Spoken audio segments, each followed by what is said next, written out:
मालाड पश्चिम येथील मालवणी चर्च परिसरातील सेंट अँथनी हायस्कूल समोरील मुख्य रस्ता सध्या विद्यार्थी, पालक आणि शिक्षकांसाठी जीवघेणा ठरतोय। या रस्त्यावरून मालाड मार्वे मार्गे भरधाव वेगानं वाहनं धावत असल्यानं दररोज शेकडो विद्यार्थ्यांना जीव मुठीत धरून रस्ता ओलांडावा लागतोय। शाळा सुटण्याच्या वेळेस पालक आपल्या लहान मुलांना घेऊन येतात आणि नेतात, मात्र गतिरोधक म्हणजेच स्पीड ब्रेकर, वाहतूक सूचना फलक, नो पार्किंग अंमलबजावणी यांचा पूर्णपणे अभाव असल्यानं अपघाताची शक्यता सातत्यानं निर्माण होते। विशेष म्हणजे एकदा बसवलेला स्पीड ब्रेकर काही दिवसातच काढून टाकण्यात आल्याचा गंभीर आरोप पालकांनी केलाय। पालकांनी अनेक वेळा लेखी आणि तोंडी तक्रारी करूनही महानगरपालिका आणि रस्ते प्रशासनाकडून कोणतीही ठोस कारवाई झालेली नाही।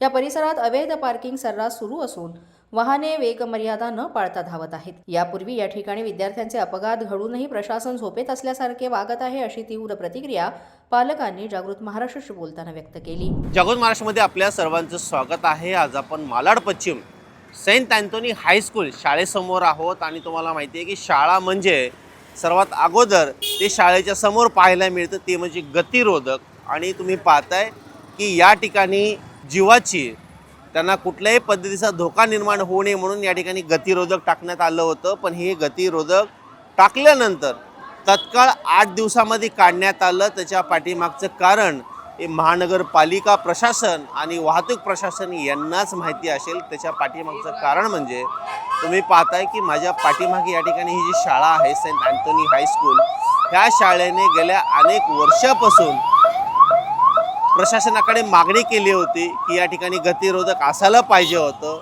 कारण हा मार्वे त्याच्यानंतर मडजट्टी आणि इकडे मालाड बोरिवली जाण्यासाठी हा मुख्य रस्ता आहे आणि या ठिकाणी गतिरोधक असणं गरजेचं आहे। आणि तसं पाहायला गेलं तर नियमच आहे, नियमानुसार शाळेच्या जवळपास गतिरोधक असणं गरजेचं आहे आणि गतिरोधक असणं गरजेचं तर आहेच, त्याच्या व्यतिरिक्त एखादी फलकसुद्धा लागणं गरजेचं आहे की पुढे गतिरोधक आहे, पुढे शाळा आहे। पण या ठिकाणी प्रशासन कुठेही लक्ष देत नाही आहे आणि महानगरपालिका प्रशासन असो, वाहतूक विभागाचं प्रशासन असो, त्यांना वारंवार पत्रव्यवहार करूनसुद्धा शाळेला या ठिकाणी गतिरोधक मिळत नाही आहे। आणि तुम्ही पाहू शकता की गाड्या ज्या आहेत ह्या गाड्या वेगवान या ठिकाणं जात असतात। शाळेचा मुख्य प्रवेश गेट या ठिकाणी आहे, मुलं आतमध्ये जात असताना त्यांच्या जीवाला धोका या ठिकाणी निर्माण होतोय आणि वारंवार शाळेच्या माध्यमातून मागणी केली जाते, तरीसुद्धा प्रशासन या ठिकाणी दुर्लक्ष करतोय। म्हणजे कुठेतरी प्रशासन वाट पाहते का की एखाद्या विद्यार्थ्याचा या ठिकाणी जीव गेला पाहिजे, त्याच्यानंतरच आम्ही या ठिकाणी गतिरोधक या ठिकाणी उभा करू, निर्माण करू, अशा पद्धतीची परिस्थिती ह्या विभागामध्ये पाहायला मिळते। त्याच्या व्यतिरिक्त पाहायला गेलं तर तुम्ही पाहताय की शाळेच्या समोरच्या इमारतीवरती या ठिकाणी मोबाईल टावर आहे, अवैधरित्या टावर बसवण्यात आलेले आहेत। शाळेच्या दुसऱ्या बाजूला एक मोबाईल टावर आहे, ते सुद्धा अवैधरित्या बसवण्यात आलेले आहेत। यासाठी सुद्धा जागृत महाराष्ट्राच्या माध्यमातून वारंवार आम्ही या ठिकाणचे सहाय्यक आयुक्त कुंदन वाळवी यांच्याकडे पाठपुरावा करतोय, पण त्यांना याकडे पाहण्यासाठी कुठेतरी वेळ मिळत नाही आहे। अशा पद्धतीचं या ठिकाणी दुर्लभ मानावं लागेल आणि कुठंतरी या ठिकाणी विद्यार्थ्यांच्या आरोग्यासोबत खेळलं जातोय, तरीसुद्धा प्रशासन याकडे लक्ष देत नाही आहे। तर जागृत महाराष्ट्राच्या माध्यमातून आम्ही पुन्हा आवाहन करतोय की प्रशासनाने याकडे लक्ष देणं गरजेचं आहे। या ठिकाणी गतिरोधक लवकरात लवकर या ठिकाणी बसवणं गरजेचं आहे। हा मुख्य रस्ता आहे आणि या ठिकाणी गतिरोधक नाही आहे, विद्यार्थ्यांना येण्या जाण्यासाठी किती मोठा त्रास होतो। आणि एक पालक म्हणून काय सांगाल तुम्ही? पालक म्हणून माझं एवढंच बोलणं आहे की आता माझे पण 2 मुलं इथे या शाळेमध्ये आहेत, तर त्यांची कधी कधी बस असतं, कधी नसतं। तर ज्या वेळेसला ते हा रोड क्रॉस करतात ना, त्यावेळेस त्यांना खूप त्रास होतं, कारण आता हा सिमेंटचा रोड झाल्यामुळे इथे स्पीडमध्ये गाड्या येतात। तर माझी खरोखर विनंती आहे महानगरपालिकेला आणि शाळेने पण त्यांना वारंवार नोटीस देऊन या ठिकाणी 100% गतिरोधक पाहिजे, कारण उद्या जर एखाद्या मुलाला जीवितहानी झाली त्याची जिम्मेदारी कोण घेणार? शाळा बोलेल की आम्ही या ठिकाणी गतिरोधक मागवलो, आता गतिरोधक या ठिकाणी ठेवला पण होता, परंतु त्याच्यानंतर हा का काढला तर मग शाळेला त्या लोकांनी नोटीस दिली का? शाळेला विचारणा केली आहे का? खरोखर इथे जर एखादा ॲक्सिडेंट किंवा काय झालं मुलाचं, तर ते पॅरेंट्स लोकांनी काय करावं, त्यांनी कोणाला विचारावं? म्हणून माझी खरोखर विनंती आहे की या ठिकाणी होईल तेवढा लवकर गतिरोधक गतिरोधक असणं गरजेचं आहे आणि गतिरोधक लावावं. स्पीड ब्रेकर हवा आहे. कारण काय माहिती आहे का, यांच्यामुळे कोणाला क्रॉसिंग पण करता नाहीत. कमीत कमी स्पीड ब्रेकर असल्याने ना गाड्या तरी थोड्या तरी स्लो किंवा कंट्रोल होतात, याने थांबतात तिथे थोड्या फारशा क्रॉसिंगला. यहाँ पे आप बच्चे को छोड़ने के लिए आते हैं, यहाँ पे स्पीड ब्रेकर नहीं है तो कितना तकलीफ होता है, बच्चे लोगों की जान को भी खतरा है. होता है ना, क्रॉस करके जाना पड़ता है लेके धीरे धीरे, फिर देखना भी पड़ता है. बहुत तकलीफ होती है क्योंकि बहुत सारे बच्चे लोग बीच बीच में बहुत बच्चे लोग को एक्सीडेंट भी हुआ था, तो बहुत टेंशन है क्योंकि किए भी है वो भी पूरा प्लेन हो गए. स्पीड ब्रेकर लगाया था यहाँ पर गोल से रात के समय काफ़ी बड़े बड़े एक्सीडेंट भी हुए यहाँ पर. इसकी वजह से लाइट भी नहीं ना यहाँ पर, उसका वर्किंग चल रहा है, इसके ऊपर प्रोसेस चल रहा है. बट होना चाहिए बार मांग कर रही है, फिर भी स्कूल का सुना नहीं जा रहा है. यहाँ पे स्टूडेंट है, काफ़ी पालक लोग बोल रहे हैं कि यहाँ पे होना चाहिए, पेरेंट्स लोग की मांग है. वो प्रशासन को लगता है कि जितना जल्दी हो सके नहीं होना चाहिए. स्कूल है तो स्पीड ब्रेकर होना मैंडेटरी हो है. बट वही है कि थोड़ा फिलहाल रोड उस टाइम बन रहा था, लाइटेड भी नहीं थी, तो वो स्पीड ब्रेकर में काफ़ी एक्सीडेंट होते थे. तो अगर प्रशासन थोड़ा इस चीज़ को सीरियसली ले एंड थोड़ा इम्प्लीमेंट करे तो अच्छा है आगे जाके. स्पीड ब्रेकर चाहिए इधर, लेकिन डाला था यहाँ पे, वो निकला, एक एक्सीडेंट हो गया है. वो गया तो सो आगे गया ऐसा बोलते, लेकिन डालने वाले लेकिन थोड़ा आगे, ऐसा मैंने सुना है. लेकिन हम लोग का टेंशन यही है कि गाड़ी सब इधर खड़ा है. हाँ, वो बच्चे लोग को तकलीफ होता है, तो बच्चे जैसे स्कूल से छूटे तो और भी आगे से जाना पड़ता है. बच्चे की सेफ्टी के लिए यहाँ पे सेफ्टी के speed लिए breaker सर कैसा होता है, यहाँ पे पहली बार तो ये पार्किंग का बहुत इशू है.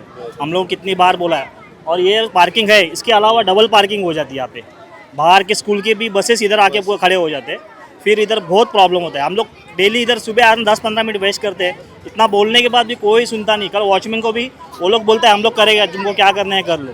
ऐसा सब प्रॉब्लम बहुत सारा है इधर. ये है वापस कोई रुकता है, डबल पार्किंग का बहुत प्रॉब्लम है. और यहाँ स्पीड ब्रेकर नहीं है. पहली बार तो स्कूल है, यहाँ आने का बच्चों का कुछ सेफ्टी नहीं है यहाँ पे, तो हम लोग को खड़ा रहना पड़ता है. हम लोग खड़ा रहने के बाद भी कोई सुनता ही नहीं है. गाड़ी भी इतना स्पीड में यहाँ जाती है, बहुत स्पीड से, तो हम लोग कितना खड़े रहेंगे इधर. वैसा है, बहुत प्रॉब्लम है इधर. और ये सब मेन तो ये सब पार्किंग मेन है सबसे बड़ा, क्योंकि वॉचमैन यहाँ खड़ा रहेगा तो वहाँ तक दिखना चाहिए बच्चा स्कूल में आ रहा है क्या. बीच में ऐसा प्रॉब्लम हुआ, एक रिक्शा वाला आके बच्चे लोगों को पूछता है अरे मारवे कहाँ है के बहाने उसको अंदर खींच लिए तो 2-3 जन साथ में थे, वो लोग तो निपट गए. ऐसा प्रॉब्लम ये सब बस के वजह से होता है. थोड़ा ये सब मेन प्रॉब्लम क्लियर हो जाएगा ना, बहुत बाकी बहुत मस्त है स्कूल अपना, बहुत अच्छा है. नहीं, स्पीड ब्रेकर जो स्कूल है तो स्कूल के पास स्पीड ब्रेकर होना ही चाहिए, कंपलसरी होना चाहिए. ये हमारे शासन को या बीएमसी को पहले समझना चाहिए. जहाँ जहाँ पे स्कूल है, मालाड से लेके मारवे तक जहाँ जहाँ स्कूल है वहाँ स्पीड ब्रेकर होना ही चाहिए. उन्होंने एक बार वहाँ पे ऑब्जर्वेशन करना चाहिए, तो उनको पता चलेगा कहाँ पे स्पीड ब्रेकर है, कहाँ पे नहीं है, और जहाँ पे नहीं है वहाँ पे बनाना जरूरी है. आम्ही एक BMCला पत्र पाठवलेलं, त्याच्यानंतर RTOला सुद्धा पाठवलेलं, मालवणी पोलीस चौकीला सुद्धा पाठवलं. आम्ही 3 वेळा पत्रव्यवहार केला आहे, 2 वेळा पत्रव्यवहार झाला आहे, तरीसुद्धा त्याची काही दखल घेतलेली नाही. मला वाटतं एक दिवस स्पीड ब्रेकर टाकलेले आणि त्याच दिवशी संध्याकाळी परत काढण्यात आले, दोन्ही ठिकाणी टाकलेले. आता याच्यावर शाळेने दोन वेळा पत्रव्यवहार करूनसुद्धा याची दखल घेतलेली नाही. या ठिकाणी 2 वेळा ॲक्सिडेंटही झालेले आहेत. एका मुलाच्या पायाला सुद्धा दुखापत झाली होती, त्याच्यावर सुद्धा प्रशासनाने कोणताही निर्णय घेतलेला नाही. म्हणजे शिक्षणाच्या बाबतीत एकदम गंभीर नाही आहे शासन, त्यामुळे प्रॉब्लेम होतो सगळा. नाही तर आता अशा अगदी चांगली सुविख्यात शाळा आहे, पण स्थानिक प्रशासनाने याच्यावर लक्ष द्यायला पाहिजे. विशेषतः विद्यार्थ्यांचं आरोग्य किंवा त्यांच्या सुरक्षेची जबाबदारी शासनाची प्रशासनाची आहे, पण ते होत नाही. इथे वारंवार आम्ही तशा सूचना दिल्या जातात आमच्याकडून. शाळेच्या दोन्ही बाजूला आम्ही RTOला सुद्धा पत्रव्यवहार केलेला आहे. शाळेच्या कंपाऊंडच्या साईडला पूर्णपणे हे वाहनं लावलेले असतात आणि त्याच्यावर 2-3 वेळा पत्रव्यवहार झाला, पण या ठिकाणाहून वाहनं निघत नाहीत. त्यामुळं मुलांच्याही जीवाला धोका आहे. नक्कीच प्रशासनाला कुठेतरी गंभीर होणं गरजेचं आहे. विद्यार्थ्यांच्या जीवाचा धोका वाढलेला आहे. तुम्ही पाहता की गाड्या ह्या वेगवान ह्या ठिकाणी जात आहेत, पण कुठेही या ठिकाणी स्पीड ब्रेकर नाही आहे. आणि महत्त्वाचं विशेष म्हणजे शाळेच्या माध्यमातून वारंवार पत्रव्यवहार करूनसुद्धा हे प्रशासन झोपेचं सोंग घेत आहे. म्हणजे प्रशासनाची कुठं अपेक्षा आहे का? जास्तीत जास्त मुलांना या ठिकाणी दुखापत झालेली आहे, त्यांचा जीव धोक्यात गेलेला आहे, असे एक नाही अनेक प्रश्न या ठिकाणी पाहायला मिळत आहेत. तर आम्ही जागृत महाराष्ट्राच्या माध्यमातून स्थानिक या ठिकाणच्या नगरसेविका असतील, स्थानिक आमदार असलम शेख असतील, या ठिकाणचे खासदार पियुष गोयल यांना मी विनंती करतोय की मुलांच्या आरोग्यासाठी, विद्यार्थ्यांच्या आरोग्यासाठी, पालकांच्या आरोग्यासाठी आणि तेवढंच शिक्षकांच्या आरोग्यासाठी कुठंतरी या ठिकाणी लक्ष द्याल अशी आम्ही या ठिकाणी अपेक्षा व्यक्त करू. तुम्ही पालकसुद्धा सांगतायत, पालकाच्या माध्यमातून प्रतिक्रिया येत आहेत की आमची मुलं या ठिकाणी सुरक्षित नाही आहेत. तुम्ही पाहताय की अवैधरित्या शाळेच्या बाहेर गाड्या किती मोठ्या प्रमाणात पार्किंग केल्या जात आहेत. कुठे या ठिकाणी गतिरोधक नाही आहे. तर एक नाही तर अशा अनेक समस्या आहेत आणि प्रशासनाने कुठेतरी एक छोटीशी काळजी म्हणून, त्यांची जबाबदारी म्हणून या ठिकाणी लवकरात लवकर ब्रेकर लावावेत अशी आम्ही अपेक्षा व्यक्त करतो. आणि या ठिकाणी जागृत महाराष्ट्राच्या माध्यमातून पुन्हा एकदा आम्ही पालकांना, विद्यार्थ्यांना, सर्वांना आवाहन करतो की प्रशासनाकडे याची लवकरात लवकर जास्तीत जास्त प्रमाणामध्ये मागणी करा आणि ही जी महत्त्वाची बातमी आहे जास्तीत जास्त शेअर करा. तरच हे प्रशासन कुठेतरी जागृत होईल आणि आपल्या ज्या मागण्या आहेत ते लवकरात लवकर पूर्ण होतील. अशाच महत्त्वाच्या बातम्या पाहण्यासाठी पहा जागृत आणि राहा जागृत. या गंभीर विषयाकडे केंद्रीय मंत्री खासदार पियुष गोयल, आमदार असलम शेख आणि मनपा सहाय्यक आयुक्त कुंदन वळवी यांचं लक्ष आहे का की एखादी मोठी दुर्घटना घडल्यावरच प्रशासन जागे होणार? विद्यार्थ्यांचा जीव हा प्रयोगाचा विषय नाही. आज जर ठोस उपाययोजना केल्या नाहीत तर उद्या त्यांची जबाबदारी कोण घेणार, असा प्रश्न सुद्धा करत पालकांनी तात्काळ कारवाईची मागणी केली. जागृत महाराष्ट्र न्यूज, मालाड, मुंबई.